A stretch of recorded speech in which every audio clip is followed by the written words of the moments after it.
Dalam hadis ini ada 4 dosa paling besar di antara dosa besar.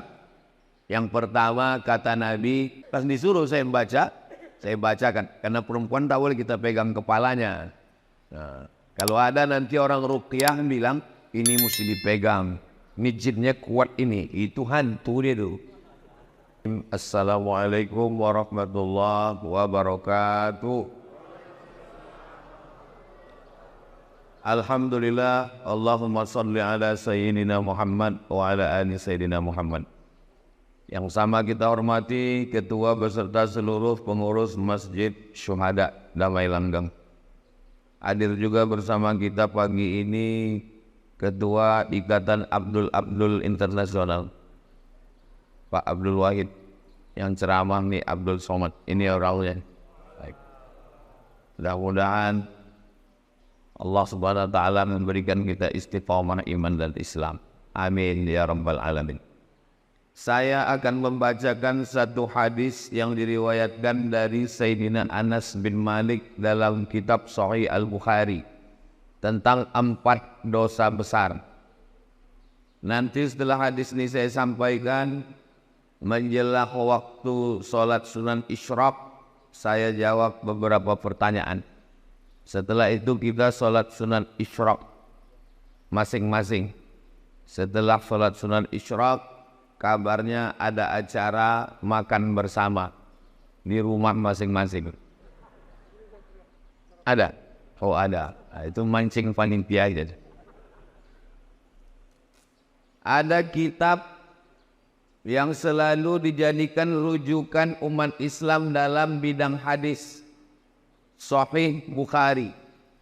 Saking cintanya orang Indonesia dengan Imam Bukhari, maka bisa dihitung di antara kita ini semua pasti punya kawan atau keluarga namanya Bukhari.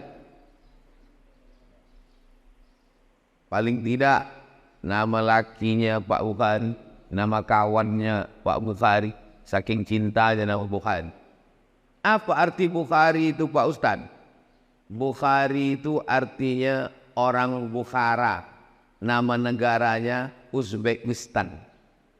Jadi kalau di ujung itu huruf iya, itu menunjukkan artinya orang, misalnya Madinah, iya tambah di ujung, Madani, orang Madinah, Makki, orang Makkah.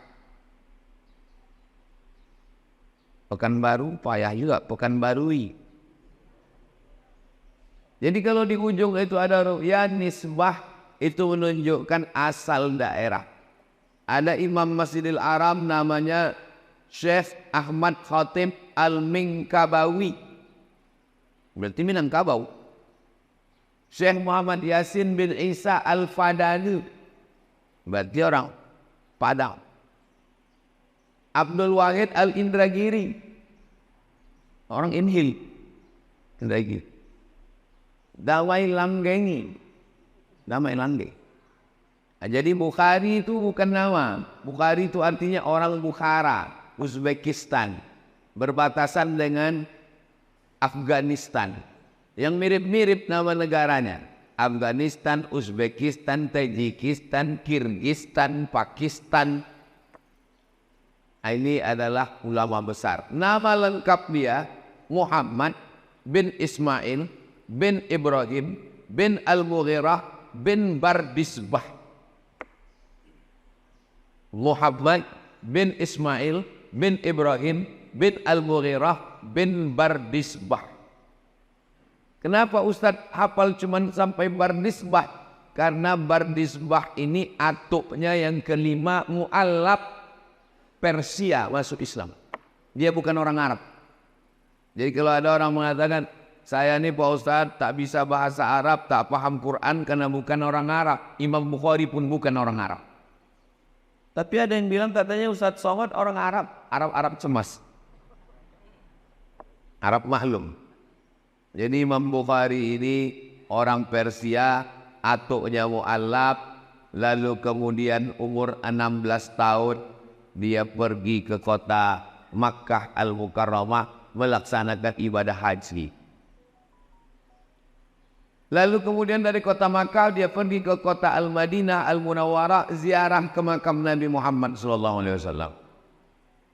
Ketika sedang ziarah itu, sedang di Madinah, dia bermimpi berjumpa dengan Nabi Muhammad SAW.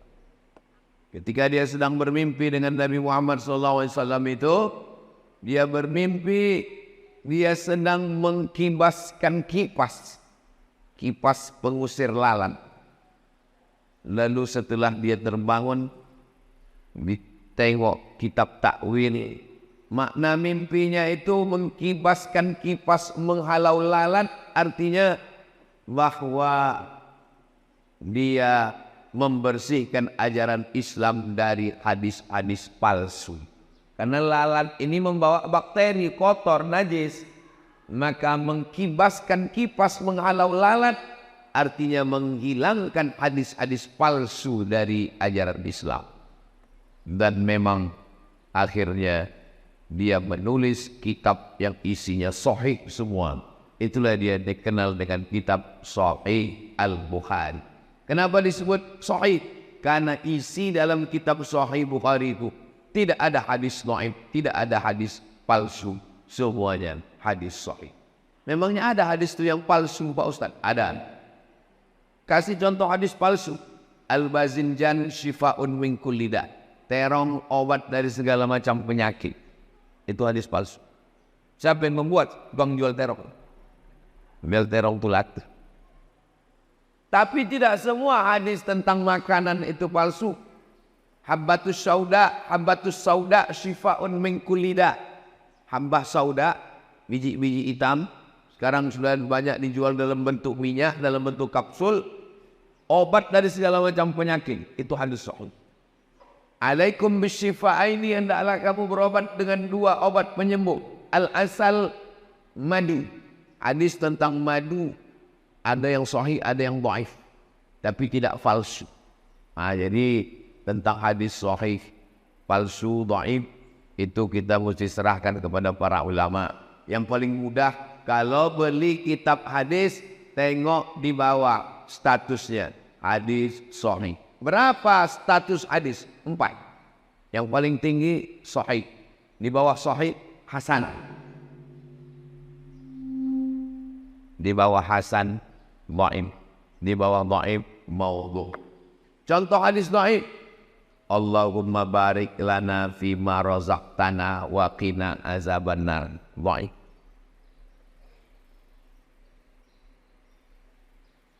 Awaluhu rahmah, awsatuhu maghfirah, akhiruhu itqun minan nar.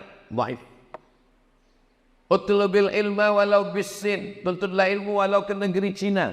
Dhaif. Masalah rupanya hadis dhaif ini.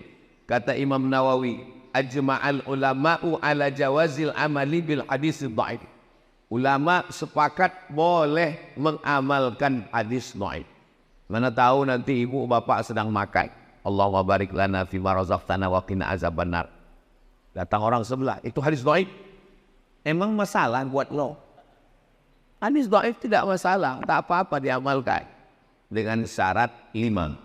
Pertama, bukan dalam masalah akidah. Dalam masalah akidah tak boleh hadis dhaif. Kedua, bukan masalah hukum fikih halal haram. Masalah halal haram tak boleh hadis dhaif. Ketiga, tidak ada periwayatnya yang kazab, pendusta, penipu, pembohong. Keempat, masih bernaung di bawah hadis sahih. Kelima, untuk fadail amal, motivasi beramal. Boleh beramal dengan hadis dhaif. Likulli syai'in qalbun, segala sesuatu punya hati. Wa qalbul Qur'an Yasin, hatinya Al-Quran adalah Yasin. Iqra'uha ala mautakum, bacakan surat Yasin pada orang mati. Hadis dhaif boleh diamalkan karena bukan masalah akidah, bukan masalah hukum halal haram. Tidak ada periwayatnya yang kazab, pendusta, penipu, pembohong. Masih bernaung di bawah hadis sahih dan dia untuk fadail amal, motivasi beramal. Ini dikaji di pondok-pondok pesantren. Pondok pesantren yang di antara tua di Sumatera Barat, namanya Pondok Pesantren Inya Canduang. didirikan oleh ulama besar tamatan Masjidil Haram Syekh Sulaiman Ar-Rasuli. Syekh Sulaiman Ar-Rasuli inya canduang bersama dengan inya Jaho membuat organisasi namanya PERTI, Persatuan Tarbiyah Islamiyah. Komisi Fatwa PERTI Riau namanya Abdul Somad. Ini orang. Pesantren Inya Candong itu punya alumni. Nama alumninya Abdul Wahid. Ini orang. Jadi beliau ini tamat pesantren Inya Candong, lalu kemudian melanjutkan ke UIN Suska, Fakultas Tarbiyah, lalu kemudian menjadi DPRD Provinsi Riau 2 periode, lalu kemudian DPR RI, dan sekarang balihonya banyak berserak-serak. Asal nampak baliho 3, itu beliau ada salah satunya saya.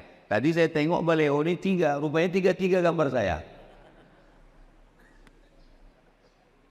Adapun hadis yang mau kita kaji ini bunyi hadisnya, Su'ilan Nabiyu sallallahu alaihi wasallam anil kabair, an akbaril kabair. Nabi ditanya tentang dosa apa yang paling besar.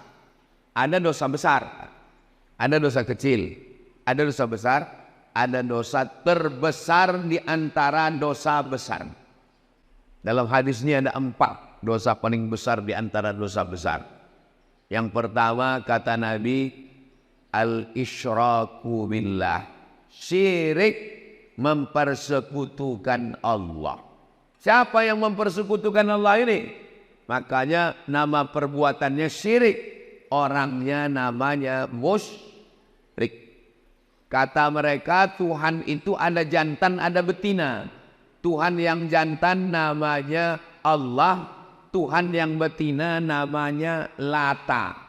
Ada Lata, ada Uzza, ada Manat, ada Hubal, ada Jibti, ada Tawun, ada Naham. Tuhan jantan namanya Lata, Tuhan betina namanya, Tuhan jantan namanya Aziz, Tuhan betina namanya Uzza. Tuhan jantan namanya Manan, Tuhan betina namanya Manat. Tuhan jantan namanya Allah, Tuhan betina namanya Lata. Nikah Tuhan jantan sama Tuhan betina tadi, lahirlah anak-anak Tuhan. Anak Tuhan itu malaikat-malaikat, banatullah, anak Tuhan. Jadi tentang cerita Tuhan punya bini dan punya anak, itu kerja orang musyrik. Dari mana pemikiran Tuhan berbini beranak ini? Ini datang dari budaya Yunani kuno. Ada Tuhan jantan namanya Zeus, yang sekarang sudah masuk dalam game online dan judi online. Zeus ini punya bini Tuhan. Lalu lahirlah anaknya laki-laki, turun dari langit ke bumi. Nama anaknya itu Hercules, anak Zeus. Bini Zeus mati, kemudian Zeus berbini lagi.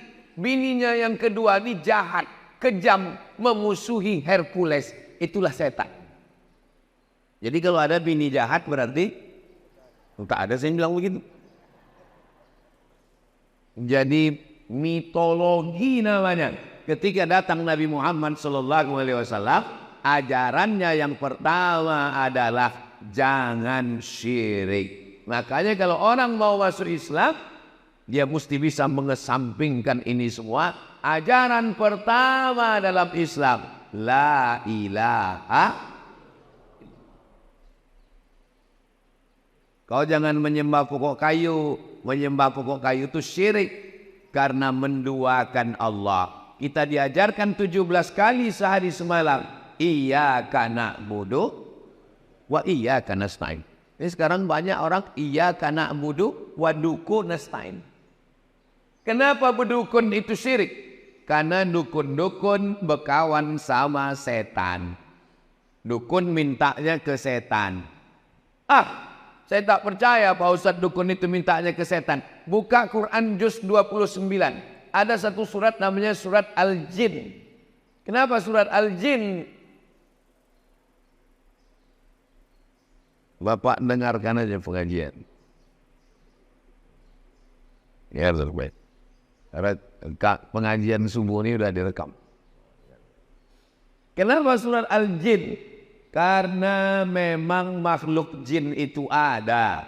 Siapa yang tak percaya kepada jin, berarti dia tidak percaya kepada surat Al-Jin. Kalau tak percaya kepada surat Al-Jin, berarti tak percaya kepada Quran. Jadi kalau ada orang mengatakan, kau jangan percaya kepada jin. Loh, memang ada dalam Quran. Yang tidak boleh itu adalah percaya bahwa jin bisa menguasai kita. Itu yang tak boleh. Karena yang berkuasa hanya Allah. La haula wa la quwwata illa billah. Makanya sebelum tidur malam dibaca Al-Fatihah sekali, Qul huwallahu 3 kali, Al-Falaq sekali, An-Nas sekali, ayat kursi sekali, dihembuskan ke tapak tangan, disapukan ke muka, ke kepala, ke badan. Dibacakan Fatihah sekali, Qul huwallahu 3 kali, Al-Falaq sekali, An-Nas sekali, ayat kursi sekali, dihembuskan ke air, diminumkan, dimandikan. Air yang sudah dibacakan ayat-ayat tak boleh dipakai cebok. Diminum habis. Takut saya terkencing-kencing Pak Ustaz, siramkan ke pokok bunga. Kalau terganggu, yang anak gadis, yang cantik-cantik, jangan sombong. Karena tak semua laki-laki itu bisa menerima kenyataan. Nanti sakit hati dia, diganggunya pinggir jalan. Adik, mau tak nikah sama abang? Diam kau kucing kurap. Wih. Diambilnya air liur itu, dibawanya ke dukun. Dukun minta ke setan, dibacakannya mantra. Kakang telingo bosi mulut kesongkang gigi terkunci. Makan mie ayam, nampak muka jantan tuh bergelombang. Makan bakso, nampak muka dia. Pas mau makan gulai sate, nampak dia. Siang malam terbayang-bayang, makan tak kenyang, tidur tak lelap, kena pelet. Saya di rumah ada juga pelet ikan koi. Maka anak-anak kita diajarkan membaca-baca. Bang Abdul Wahid pun perlu juga ini, tak perlu kita ajari, dia tamat pesantren. Membaca-baca. Kenapa? Tidak semua orang niat baik, dukun, santet, jin, setan, segala macam. Saya jadi dewan juri musabaqah tilawatil Quran Kabupaten Indragiri Hulu di Pematang Rebak. Pagi-pagi pergi saya mau sarapan. Pas mau sarapan dipanggil orang. Ustaz Somad. Ada apa? Saya bilang, tolong Pak Ustadz, ini diganggu jin. Rupanya ada anak gadis perempuan, matanya wow. Orang itu rupanya udah membacakan ayat kursi, jinnya tak keluar. Suruh orang itu saya membaca, tak mungkin saya nolak. Masa LCMA nolak? Gengsi lah. Sebetulnya saya tak pernah meruqyah, tapi karena disuruh ruqyah. Orang itu kenapa jinnya tak keluar? Dibacanya pelan. Allahu la ilaha illa huwal hayyul qayyum. Mana mau dia keluar? Pas disuruh saya membaca, saya bacakan. Karena perempuan tak boleh kita pegang kepalanya. Nah, kalau ada nanti orang ruqyah bilang, ini mesti dipegang. Ini jinnya kuat ini. Itu hantu dia tuh. Saya baca ke telinga sebelah kanan dari jarak jauh. Allahu la ilaha illa. Sadar dia. Entah jin itu takut, entah terlalu kuat, Allahu a'lam. Sehat dia. Alhamdulillah. Sejak itu takut saya. Sejak itu kalau ada orang kerasukan diganggu jin, saya kasih nomor kawan saya. Hubungi nomor ini. Satu hari salah nomor, rupanya nomor BNN. Badan Narkotika Nasional. Bapak Ibu yang dimuliakan. Tapi tidak semua orang itu karena gangguan jin. Ini kadang banyak jamaah ini mengadu ke saya. Ustaz Somad tolong bacakan air Pak Ustaz. Laki saya ini malas sembahyang. Ustaz Somad tolong bacakan air Ustaz. Laki saya ini selingkuh. Lama-lama saya mikir, kenapa semua salah jin? Pas kita bacakan ayat kursi diminumnya, tak ada reaksi. Memang dia tidak terganggu jin, laki kau gatal. Sikit-sikit salah jin, sikit-sikit salah jin. Karena kita kasihan juga sama jinnya. Nanti lama-lama keluar KPJ, Komisi Perlindungan Jin.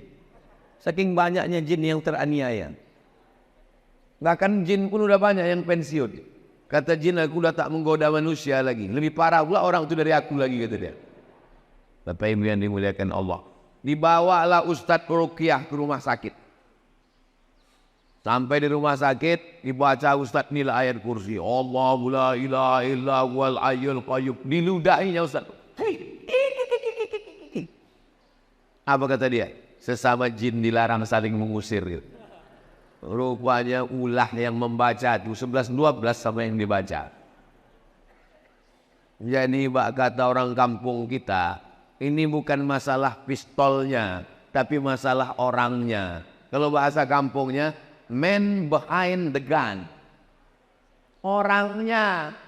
Imam Ahmad bin Hanbal, Imam Hambali tidak ada membacakan ayat kursi. Sakitlah adik raja di Baghdad, Irak. Sakit adik raja, diminta doa. Imam Ahmad bin Hanbal suruh datang ke istana. Kata Imam Ahmad bin Hanbal, aku tak perlulah datang ke istana. Lalu kemudian dikasihnya terompah kayu. Kita kalau bisa di toilet itu kasih terompah kayu. Kenapa di toilet terompah kayu? Supaya kaki tak kena najis. Karena setan masuk dari was-was akibat kaki kena najis bekas percik kencing. Waktu sedang sembahyang tuh, batal tak batal? Batal tak batal? Batal tak batal? Maka pakai terompah kayu. Imam Ahmad bin Hanbal mengasih terompah kayunya. Bawakan terompah kayuku ini, letakkan di dekat adik sultan yang sakit tuh. Diletakkan terompah kayu Imam Ahmad bin Hanbal, sehat. Tak perlu baca-bacakan ayat. Terompah kayu letakkan sehat. Hari berganti, musim berubah, pekan berubah, bulan berubah tahun, tiba-tiba kuman adik raja itu balik. Rupanya hari dia kuman itu, Imam Ahmad bin Hanbal meninggal dunia. Dibawakan orang tuh terompah kayu. Ini terompah kayu. Kata jin tuh, aku bukan takut sama terompah kayunya, tapi aku takut sama yang punya terompah kayu. Dan yang punya terompah kayu sudah mati. Jadi rupanya kalau kuat iman kita, belum lagi kita bacakan ayat itu, setan itu sudah lagi ligah pugang, nintang pukang tunggang larga. Kalau menengok dari jamaah subuh Masjid Syuhada ini nampaknya orang-orang yang ditakuti setan semuanya. Tapi nggak tahu juga lah ya. Mudah-mudahan kita selamat dari syirik, insya Allah. Amin. Jangan katakan orang kafir musyrik Makkah itu tidak beribadah. Orang Makkah musyrik Abu Jahal, Abu Lahab itu rajin beribadah. Waktu Nabi membersihkan Masjidil Haram, berapa jumlah Tuhan? 360 Tuhan dalam bentuk patung berhala, perak, emas, perunggu, besi, kayu. Bahkan ada patung Tuhan itu yang terbuat dari tepung gandum. Tepung gandum dicampur minyak samin, minyak sapi, diadon, dibuat gambar Tuhan besar, disembah mereka. Pas perutnya lapar, dicuilnya Tuhan tuh. Mohon maaf Tuhan, lapar kali perutku, kemana? Itu maka mereka disebut dengan jahil. Kenapa jahil? Karena tidak mengenal Tuhan.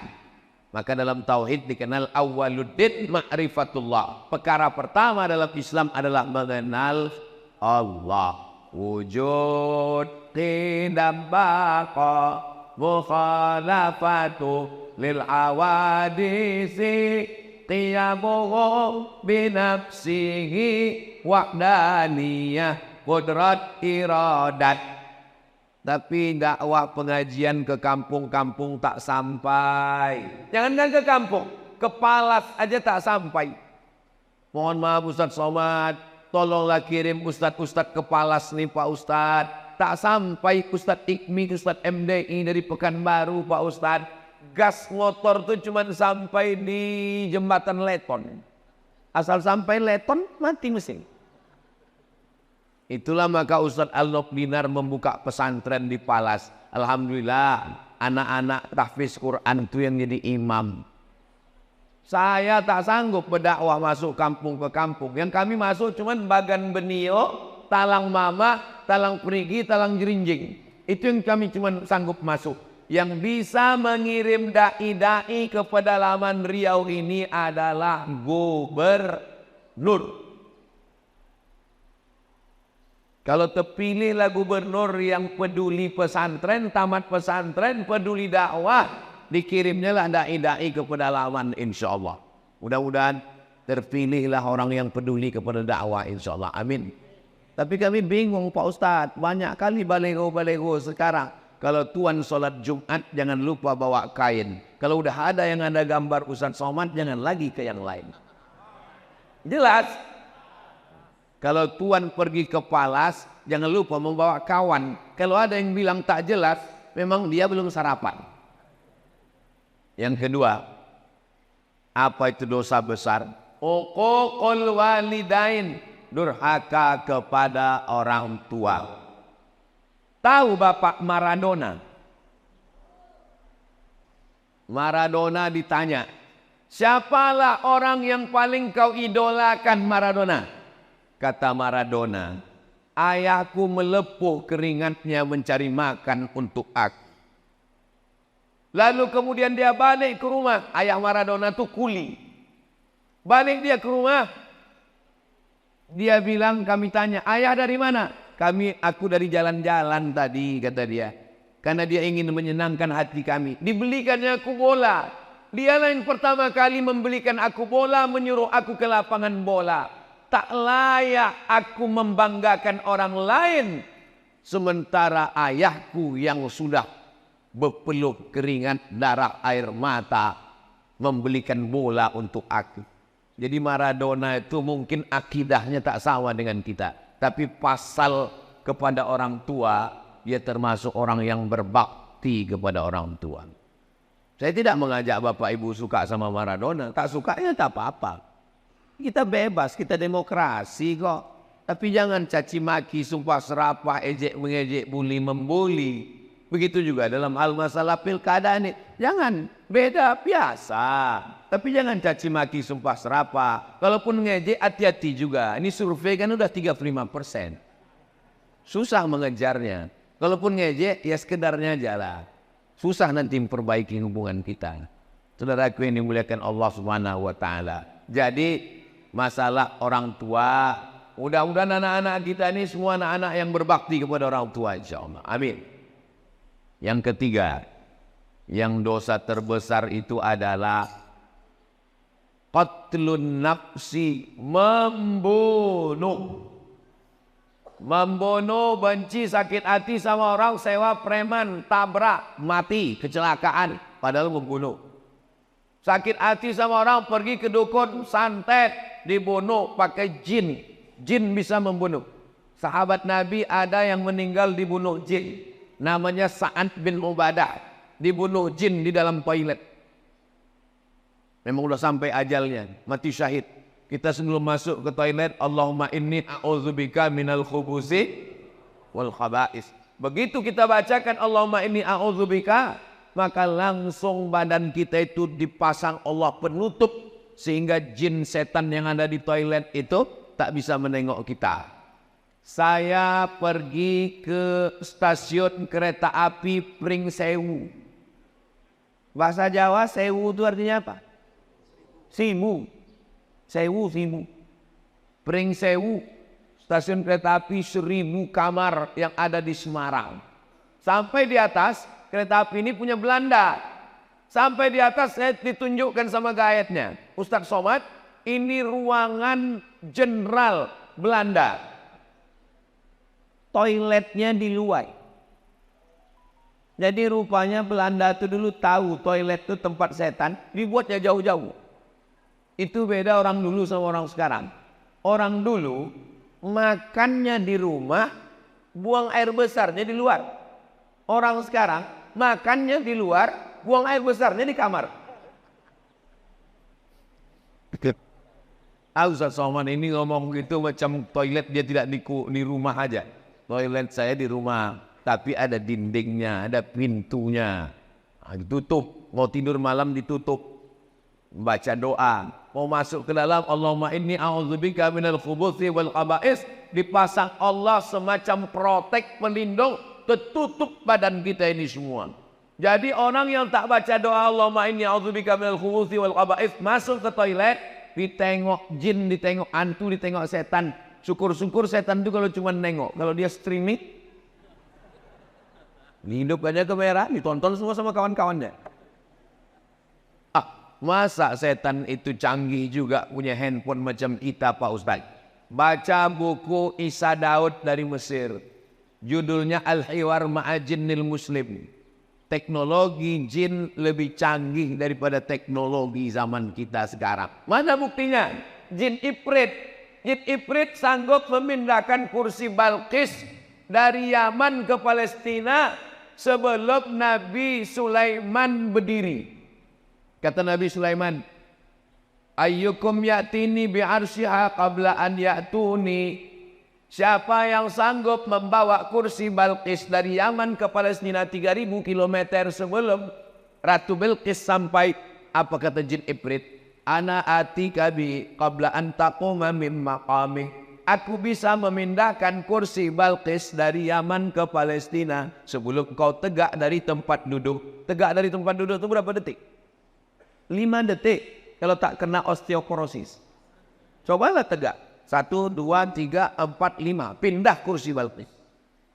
Ada sekarang orang yang bisa memindahkan ini 5 detik ke Palestina? Tak ada. Kalau ada kita minta jasa dia memindahkan supaya Benyamin Netanyahu itu pindah ke Damai Langgeng.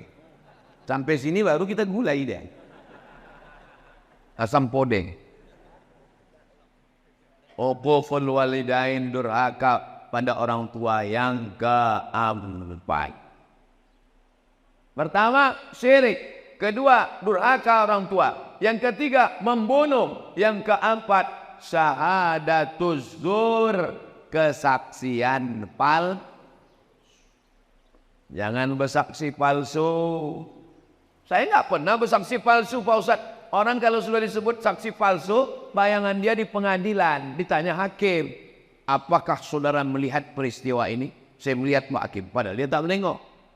Jangan lupa, kita bersaksi palsu ini bukan di pengadilan. Bersaksi palsu di mana? Di masjid. Di masjid kita bersaksi palsu. Berdirilah keluarga ahli waris. Apakah jenazah ini baik? Baik. Kau sudah memberikan kesaksian palsu. Bukan kau kenal siapa dia. Tak koruptornya dia. Tak makan haramnya dia. Saya kalau ditanya jamaah, dan saya belum pernah seumur-umur menjebak jamaah. Saya kalau ditanya orang, apakah jenazah ini baik? Aku tak tahu. Mana kita tahu? Tapi kalau orang itu baik, memang saya bersaksi. Beberapa jenazah saya tulis di Instagram. Aku bersaksi orang ini baik. Kita bersaksi. Ada hadisnya tentang bersaksi jenazah ini, ada hadis sahihnya. Lewat jenazah. Waktu lewat jenazah, orang memuji, dia orang baik, dia orang baik, dia orang baik. Apa kata Nabi? Antum syuhada'ullahu 'alal ard, kalian saksi-saksi Allah di atas muka bumi, wajib dia masuk surga. Tapi saksinya tidak direkayasa. Kapan kita bersaksi palsu? Waktu acara akad nikah. Aku nikahkan engkau dengan anakku dengan mahar sebentuk cincin emas tunai. Sah? Sah. Padahal tidak sah. Kenapa? Karena itu bukan anak dia. Bukan anak dia itu. Kok tahu Ustaz bukan anak dia? Nikahnya Januari, lahirnya Mei. Mana ada hamil 5 bulan? 9 bulan 10 hari baru lahir. Kenapa pula nikah Januari lahir Mei? Pas ditanya berapa bulan lahir? 5 bulan. Kok cepat kan? Ini edisi minimalis. Mana bisa? Itu bukan anak kamu. Ini sudah tes DNA ke Singapura Pak Ustadz. Darahnya sama. DNA tak laku dalam nasab Wak. Nasab dalam Islam itu bukan pakai DNA. Tapi inilah jelas itu memang maaf cakap memang benih dia. Tak ada laki-laki lain. Kenapa tak diakui? Di mana kesalahan dia? Kesalahan dia satu. Mencoblos sebelum hari H. Kertas yang dicoblos sebelum tanggal 27 November tidak diakui KPU. Jelas? Apanya yang jelas ini? Jelas nasab tadi tak diakui. Karena dia sudah ada sebelum akad nikah. Jangan nikahkan anak yang hamil. Malu. Dulu di Pinang tak dikasih. Datang orang Minang baik-baik tak dikasih. Muncul niat jahatnya. Tanam pinang rapat-rapat supaya puyuh tak dapat lari. Sudah ku pinang tak dapat-dapat. Aku bawa ku hotel ku hamili kata dia.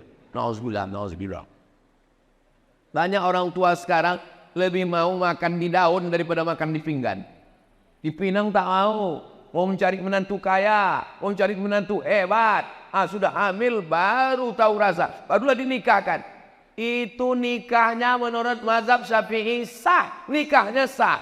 Yang jadi masalah setelah lahir anak. Lahir anak tak boleh dibinkan ke dia. Karena itu bukan anak dia. Lahir anak. Mati si bapak, anak ini tak dapat hak tawaris karena mereka tak ada hubungan nasab. Lahir anak laki-laki, setelah itu lahir adiknya perempuan. Ini si abang anak pertama ini tak bisa jadi wali bagi adiknya karena mereka dianggap saudara seamak bukan saudara seayam. Meninggal tak dapat warisan. Menikah kebetulan anak hasil coblos sebelum hari H tadi anak itu perempuan 25 tahun umurnya cantik dipinang orang tak bisa kau walikan pak, itu bukan anakmu. Lalu walinya siapa kalau dia mau nikah nanti? Fasultanu waliyun man la waliyalah. Walinya adalah wali hakim pakku. Enggak enak lah Pak Ustadz, saya dulu kenapa ya? Enggak enak lah Pak Ustadz, saya kan bapaknya, gimana cara saya menolak? Mesti kuajari juga cara menolak, pura-pura mencret, kalau sakit perut tak bisa. Kalau ditanya Pak Kua, mohon maaf Pak Kua, aku tak bisa mewalikan ini. Pak Kua tahulah, iyalah bukan bapak aja, memang udah begitu, udah kebanyakan sekarang kan Pak. Jaga anak-anak kita Pak, jaga anak-anak kita Bu. Saya ini lemah penceramah Ustadz, yang bisa menjaga itu adalah pemimpin yang bisa memasukkan pendidikan agama ke sekolah umum, merendahkan biaya pendidikan pondok pesantren. Ustadz Al-Nob ini pimpinan pesantren Nurul Azhar Palas. 1 tahun 25 orang gratis. 25 orang, sekarang 100 orang gratis. Laki-laki di Palas. Saya di Mahat Az-Zahra, Rimba Panjang perempuan, setahun gratis 25. Setahun cuman 100 orang yang sanggup kami gratis. Jadi Ustaz Somad menggratiskan santri di Rimba Panjang 100 gratis, yang lain bayar. Dari mana Ustaz bisa dapat duit 100 itu? YouTube. Jadi kalau ada orang memfitnah saya memang sakit hati saya. Itu Somad itu beli mobil itu dari YouTube tuh. Itu maka bunyi knalpotnya tuk.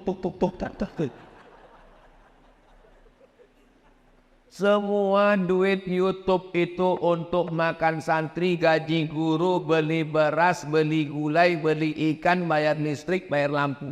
Tidak pernah duit YouTube ini masuk ke rekening saya. Masuk semuanya. Ustaz ku tengok keliling kemana-mana dengan Bang Abdul Wahid. Kenapa Ustaz berkeliling? Apa salahnya sesama Abdul saling tolong menolong? Ini jangan-jangan Ustaz dapat duit banyak ini Pak Ustaz. Tanya Ustaz Al-Noq. Kita punya program 20 jam.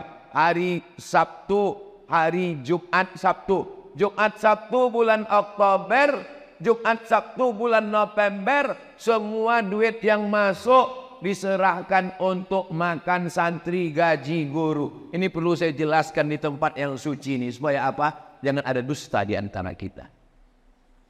Bapak Ibu yang dimuliakan Allah. Jelas? Bahasanya jelas. Tak terasa waktu ini berlalu. Sudah habis waktu sholat sunat isyraq masuk. Padahal tadi saya bilang jawab pertanyaan. Rupanya kalau kita ceramah di tempat orang yang hatinya bersih itu, Tak terasa waktu itu berlalu. Saya pernah ceramah di tempat orang yang hatinya suntuk. Lama kali terasa tauhid. Kapan itu Pak Ustaz? Waktu acara buka bersama. Oh gini loh orang tadi. Selesai tausiah, mohon maaf Pak Ustaz. Saya mohon maaf Bapak Ibu. Saya tadi waktu tausiah itu lama kali saya rasa, saya bilang. Kata jamaah itu kami yang mendengar lebih lama lagi Pak Ustaz. Saya jawab dulu ini dulu, habis saya jawab baru kita sholat sunat isyraq 2 rakaat. Saya seorang muslimah sudah tak muda lagi, usia 35 tahun. Masalah umur ini bukan masalah angka, Besti. Umur ini masalah rasa. Saya nih rasa saya sekarang rasa 27 aja. Beberapa bulan yang lalu datang seorang laki-laki berusia 28 tahun. Ingin menjalani hubungan serius dengan saya. Kalau memang dia serius, jangan cuma berani bawa mawar, tapi berani bawa mahar. Saya selidiki laki tersebut ternyata pekerjaannya seorang pembeli berondolan sawit. Mantap. Dan dia mau sholat tapi belum 5 waktu. Tambah. Kemudian pas hari Jumat beliau saya WA di waktu sholat Jumat dan dia menjawab WA saya dan kita chattingan sepanjang waktu sholat Jumat. Jangan terima lagi. Sedang Tuhan aja dia khianati, apalagi kamu. Dan saya menolak beliau dengan alasan perbedaan usia yang jauh. Masalah umur tak masalah. Nabi Muhammad dengan Khadijah jauh 15 tahun, tak apa-apa. Dalam hati saya karena pekerjaan beliau yang saya ragu kehalalannya. Yang jadi pertanyaan, ini curhat banyak kali nih. Apa pekerjaan sebagai pembeli berondol itu halal? Jual belinya sah, pekerjaannya halal. Selama tidak ada unsur tipu, tidak ada unsur kazib bohong, tidak ada unsur zulm aniaya, maka jual beli berondol sah. Apakah saya salah mendosa karena telah menolak sinyal jodoh dari Allah di usia saya? Istikharah. Masalah dia tak sembahyang Jumat udah kena pancing sekali kasih tahu. Bang, kemarin kita chatting hari Jumat tuh, kenapa kau chatting terus? Berarti kau tak sembahyang Jumat. Dek, sebetulnya abang musafir. Oh, tak boleh kita sembarang tuduh. Mudah-mudahan dia sholat. Kalau dia mau, bagus. Terima dia dengan baik. Mudah-mudahan jadi keluarga yang sakinah, mawaddah, warahmah. InsyaAllah. Amin ya Rabbal. Hah? Mana? Makin-makin kecil tulisan ini Ustaz. Anak saya mondok di Mojokerto. Dari tahun kemarin kelas 1 SMP. Dari pertama masuk anak sudah diganggu oleh jin. Anak saya tetap bertahan dan selalu beberapa bulan kuku anak saya dicabut satu persatu oleh jin ini. Anak saya sering pulang hampir 1 tahun begitu terus Ustazah. Anak saya suruh pindah pondok tidak. Saya mau bingung, akhirnya kenalkan kelas 2 SMP, loh kok ini dicabut lagi kukunya. Oh berarti ini jin PKI ini. Suka mencabut kuku.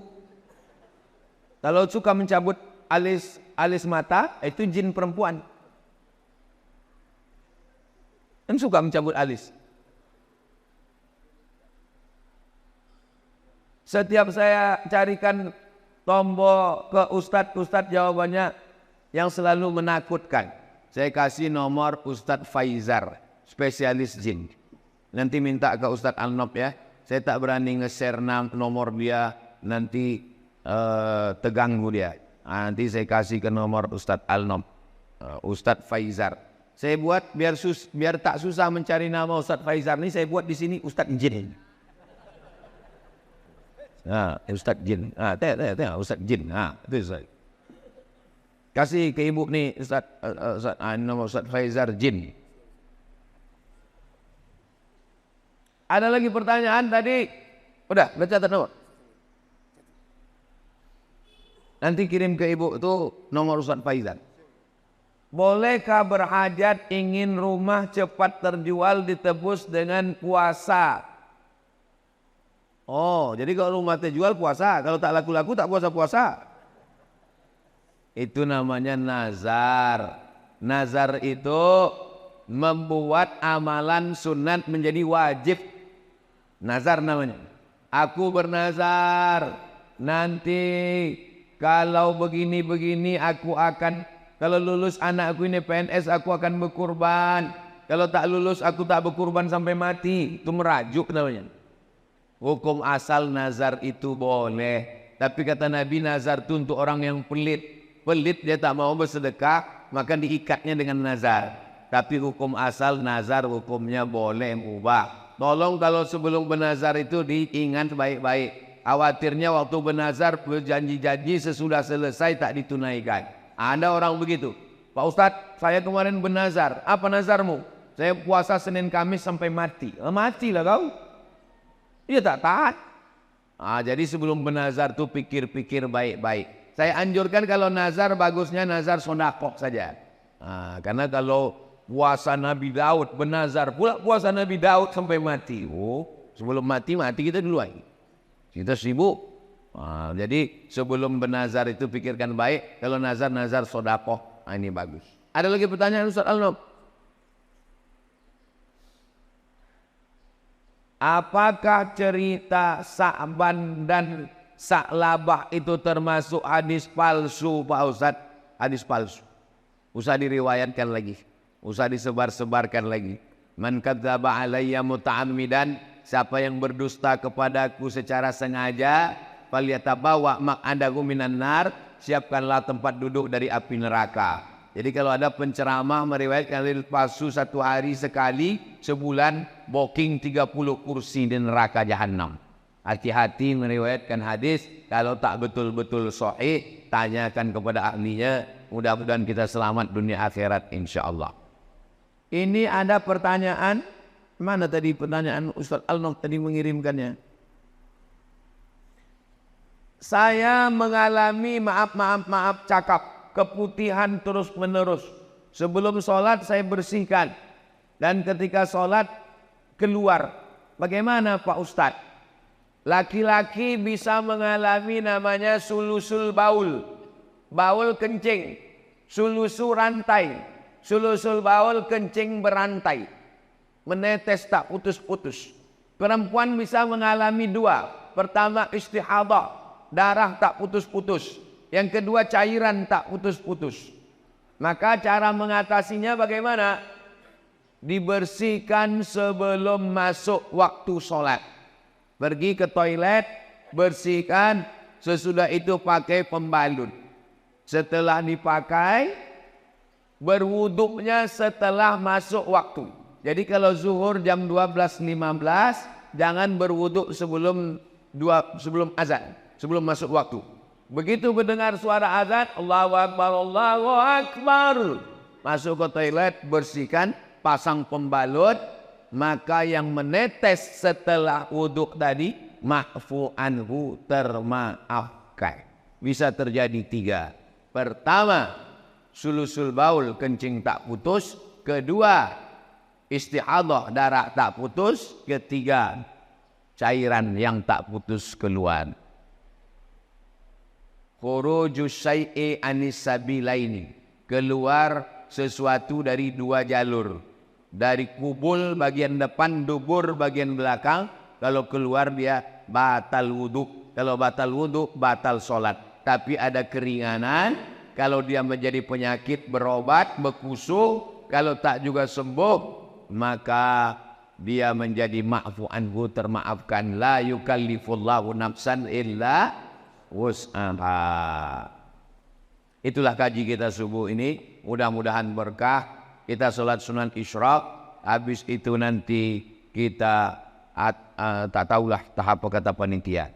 Habis itu kami nanti akan lanjut ke Pasar Pagi, lanjut ke dialog. Habis itu kami ke Rokan Hulu, ke Pasir Pangarayan, ke Ujung Batu.